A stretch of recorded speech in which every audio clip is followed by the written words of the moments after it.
నమస్కారం, అందరికీ స్వాగతం. నా పేరు అరుణ. నా ఈ కొత్త పాడ్కాస్ట్ మహాభారతం కథల రూపంలోకి నేను మీతో కలిసి ఈ మహాగ్రంథాన్ని కథల రూపంలో పంచుకుంటాను.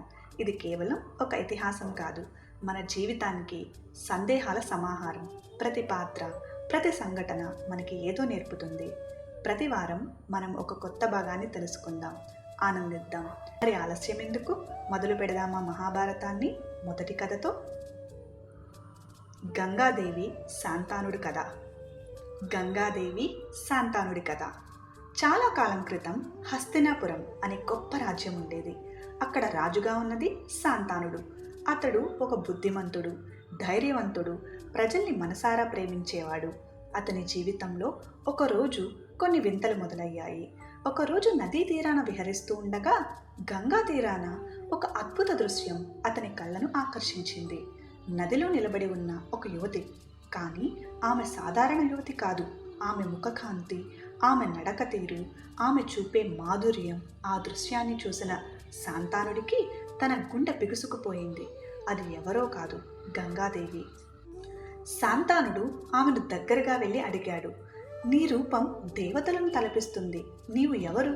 నేను నిన్ను పెళ్లి చేసుకోవాలని కోరుకుంటున్నాను అన్నాడు. గంగాదేవి మృదువుగా నవ్వింది.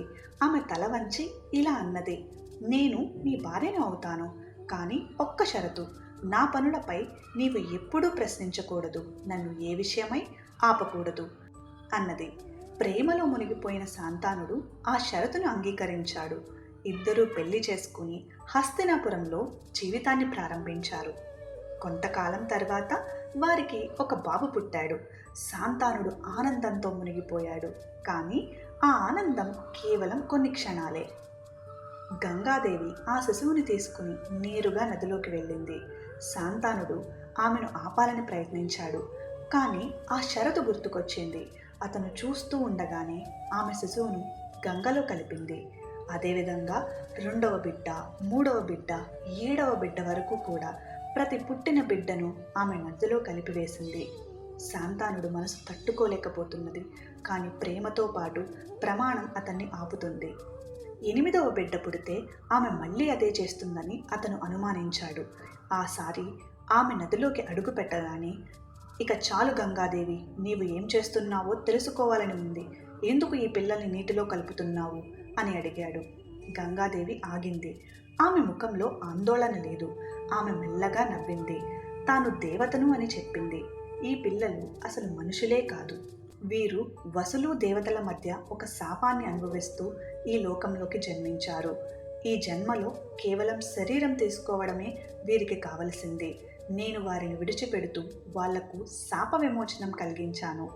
కానీ 8వ బిడ్డ, నీవు నన్ను ఆపినందున ఇతనిని నేను తీసుకోలేను. ఇతడే భీష్ముడు. ఇతడు మహాభారతంలోని ఒక శాశ్వత గుర్తుగా నిలుస్తాడు. అతని ప్రతిజ్ఞ, అతని త్యాగం, అతని ధర్మం ఈ కథను ముందుకు నడిపిస్తాయి. ఇదే ఆ అద్భుతమైన కథ ప్రారంభం. మనం ఇప్పటిదాకా తెలుసుకున్నది ప్రేమ, బాధ, త్యాగం కలిసిన కథ. ఒక రాజు తన మాట కోసం తన హృదయాన్ని ఎలా నిస్సహాయంగా మారుస్తాడో చూసాం. తరువాతి ఎపిసోడ్లో మనం తెలుసుకోబోయేది భీష్మ ప్రతిజ్ఞ, ఆ మాటల్లో ఉన్న ధర్మ రహస్యం, మరియు అది ఎలా హస్తినాపుర రాజ్యాన్ని శాశ్వతంగా మార్చింది అని తెలుసుకుందాం. విన్నందుకు చాలా ధన్యవాదాలు.